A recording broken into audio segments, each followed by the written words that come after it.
Hello and welcome. If you're a woman watching this digital live, if you're a man who's supportive of women's rights, specifically with regard to her health and reproductive autonomy, then this special telecast is for you. I'm Pooja Shaili. With me, my colleague Nalini Sharma. She's our legal bureau chief, and we are discussing today a very crucial verdict that has come in from the top court of the country, the Supreme Court, with regard to the verdict on interpretation of the Medical Termination of Pregnancy Act.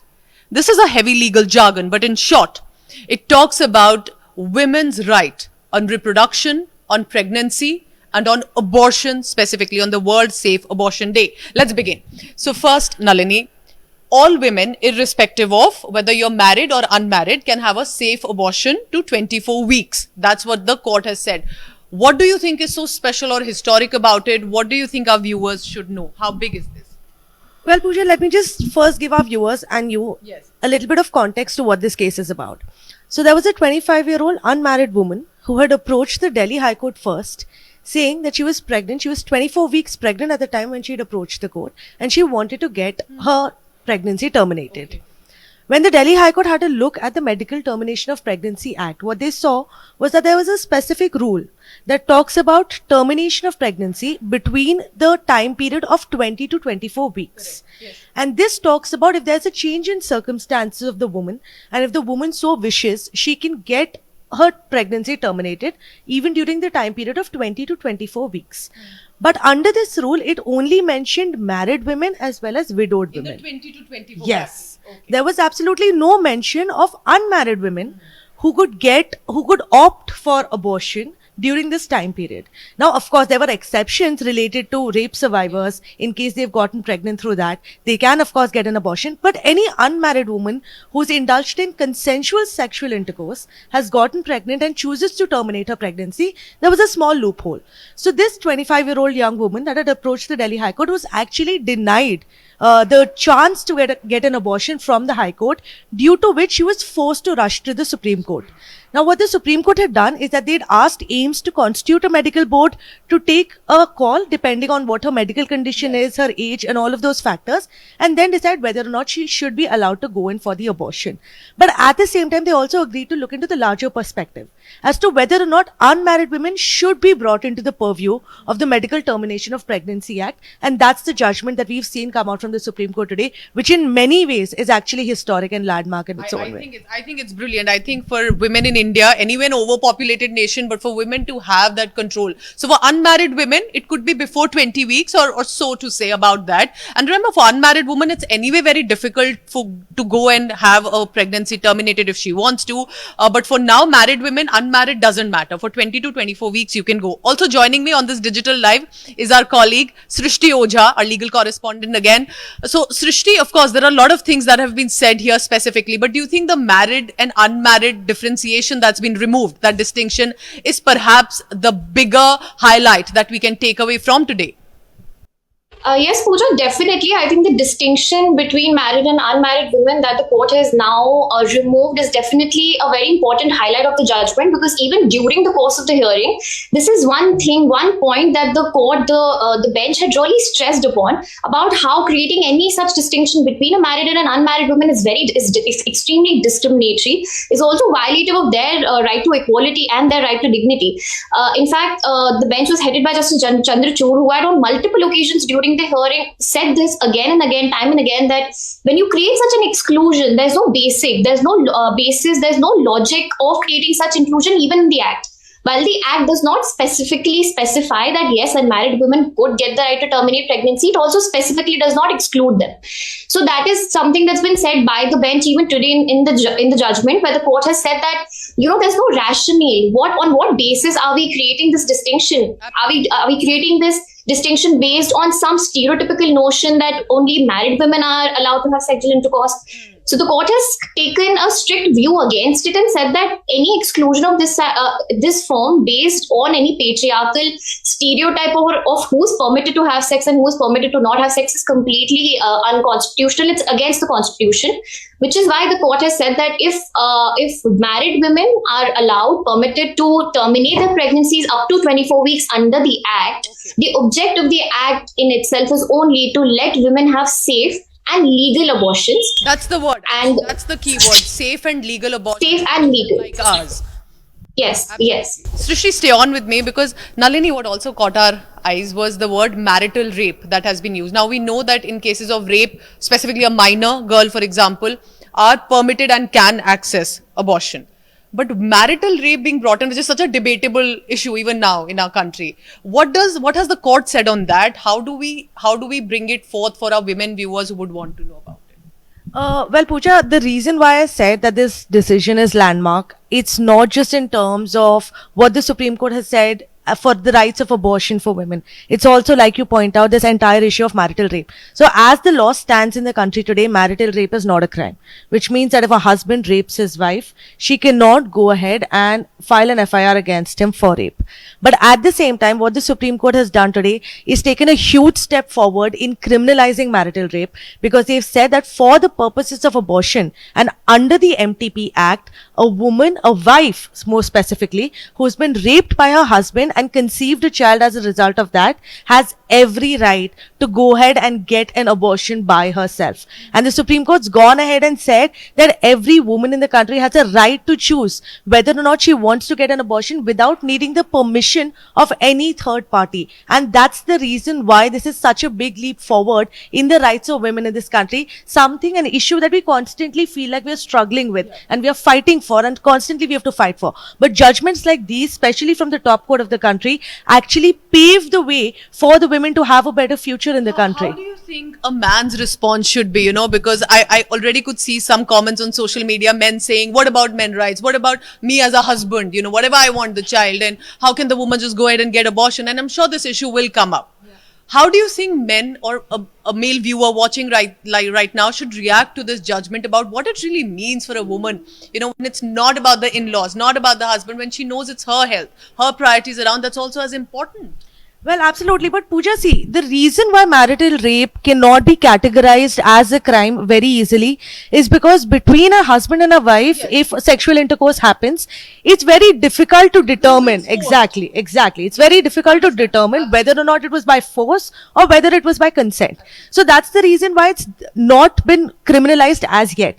But at the same time, if a woman goes ahead and files an FIR saying that her husband has raped her, and on the basis of that she wants to get an abortion, that is something that she is now legally allowed to do. And the reason why the Supreme Court has said that the woman is allowed to do this is because it's the woman's body that provides the nourishment to the baby. It's the woman who has to go through all the problems associated with with the pregnancy. Yes. It is the woman who has to take care of it. So if a woman chooses that her body is not ready for it, or for any reason that she might want to terminate the pregnancy, she should have the absolute unadulterated right to go ahead and take that decision on her own. Okay. Now, of course, in a marriage, there are discussions that happen between a couple. Sure. And if a couple together decides that it doesn't want to happen, in that, the point of the matter is that the woman's say is extremely crucial. And I think the reason doesn't really matter this time. If she wishes so, she can terminate. Srishti, I can't help but compare this also briefly to what unfolded in the United States of America. The judgment where a country like US becomes more conservative and a country like India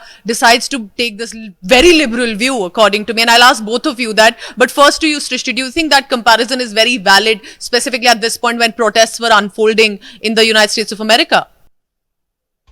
Well, I think the comparison is definitely valid. I mean, the situation in different countries are definitely different. But as far as rights of women are concerned, I think women rights, the right to have your bodily autonomy, to have, reproductive autonomy, right to dignity, all of these aspects stay the same everywhere. At the end of the day, the point is about women and, their rights. And if they have the right to choose what to do with their own bodies. And I think Supreme Court's observation in today's judgment are definitely, it's definitely a good step forward, because like Nalini said, marital rape is still an offence. There was this recently split verdict was also given by the Delhi High Court in this case. However, the observations that have come today have, at the end of the day, come from the top court of the country. And the court has today acknowledged that intimate partner violence is a reality. Even that can take form of rape, and any misconception or forms that only strangers are exclusively responsible for sex or gender-based violence are in fact like it's really regrettable and unfortunate that we believe that sexual. I'm interrupting you there for a reason because, in a country like ours where we've seen female feticide for the longest time in several states, I mean, this is also a topic of discussion that's coming up. In fact, one of our viewers, Jyoti, Nalini, has written to us and said, could this judgment affect the gender determination test? And that's the fear. Now, 20 to 24 weeks is the maximum period. Remember, abortion does not mean till the end. There is a timeline, which is the 24 weeks maximum period. Do you think it could affect that? Because according to my understanding, that happens after. Well, Pooja, gender determination test in India per se is anyway illegal. They are not allowed to have a gender determination test. So, but at the same time, the Supreme Court has said, and very interestingly, they've noted down that right now there are about 60% of the abortions that are happening in the country are happening in an unsafe manner because women do not have access to the safe means to get an abortion done because not only are there legal. Say because it's not that abortion is banned or illegal in India. Why is there unsafe and illegal? Then it's a problem. Pooja, because what we need to understand over here is that it's not just these legal hurdles like unmarried women not being allowed. There is also a social mindset that requires to be changed, which the Supreme Court has spoken about very openly today, especially in the rural areas of the country or maybe within the lower castes where people are not given the access as medical access or health access as well as they should be given. And too many questions are asked about, Precisely, especially for unmarried women, even more so. An unmarried woman who becomes pregnant out of the fear and the shame of what the society is going to say might opt for an unsafe abortion, which might be a little bit more discreet than going to an actual hospital with her family and loved ones, like how the entire system should happen. So the Supreme Court has openly spoken about this. They've said that no medical health professional should discriminate on the basis of somebody's marital status or what caste they come from or what section of the society they come from. So these are very real and very real hurdles that we need to overcome. Even though the law might be changing in the country, the patriarchal mindset needs to be changed. A very good quote that was given by the bench today is that who is a beneficiary of a statute or a law should not be determined according to what the patriarchal impression of what permissible sex is. That sex should only happen between a man and a woman who are married. That's just what the society perceives. But that's not the reality of our times anymore. There are unmarried couples who are indulging in safe sex practices. I think for a judge bench and for Justice Chandrachud to say that as the Supreme Court, that let us not assume that unmarried people and specifically women are not indulging in intercourse is normalizing it to an extent that it is normal, and it's better to have a safe legal abortion rather than have either a pregnancy that the woman does not want. And I think that would be terrible to be able to have to conceive a child that you wouldn't want. Okay, Srishti, now, because do you think there are concerns that the Supreme Court has alleged today that our viewers watching right now must be having some questions? So what other specific courts do you think that we can bring out for our viewers today from the top court?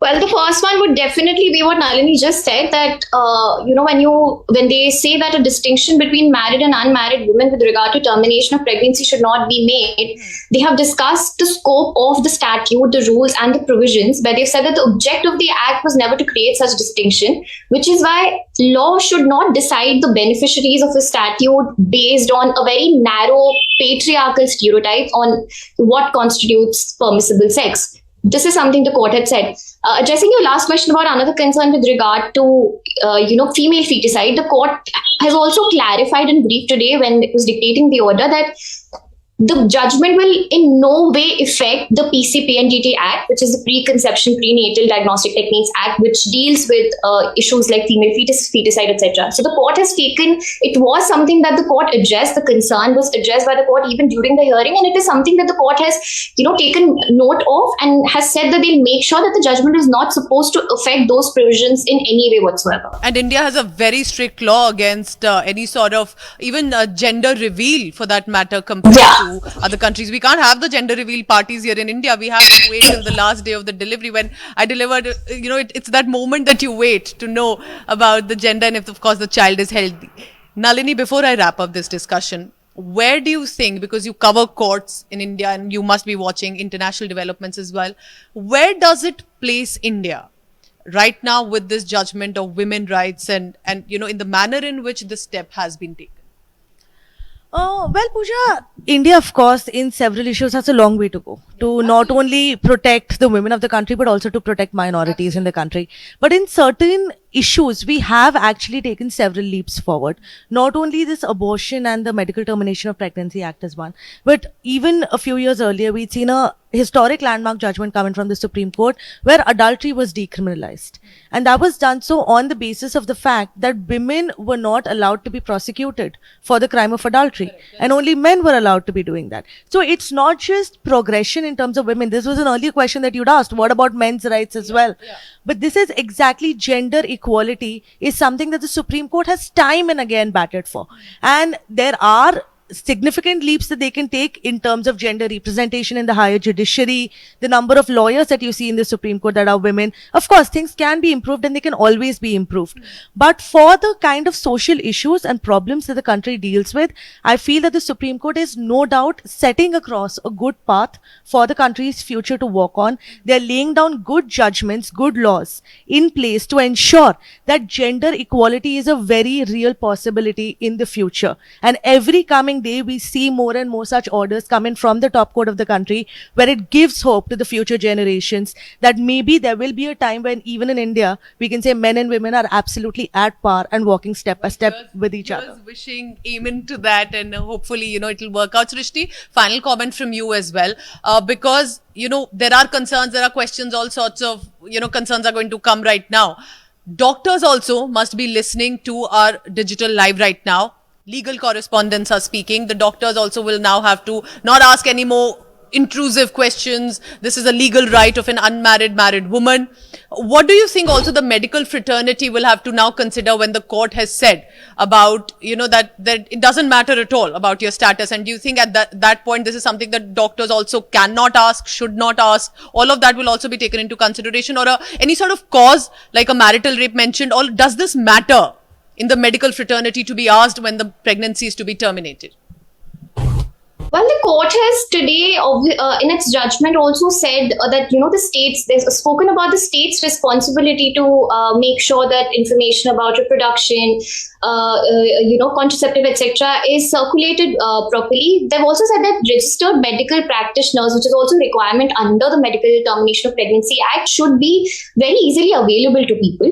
They've also very specifically said that these practitioners should not, they should be liberal in their approach. They should be lenient in their approach. They should not ask intrusive questions. They should also not make any distinction in how they treat their patients based on any socio-economic reason, etc. So yeah, the judgment would definitely have an impact, a positive impact, and it's definitely a progressive step as far as women's right, especially right over their own body, right of reproductive autonomy or bodily autonomy is concerned. It's definitely a step in the right direction. Right. I want to thank our very sharp and best of the best legal minds here, Nalini Sharma and Srishti Ojha. Thank you so much. And we hope that it will be about safe contraception, safe procedures and safe and legal abortion here in India. Thank you so much for watching. Do tell us, what did you think about this?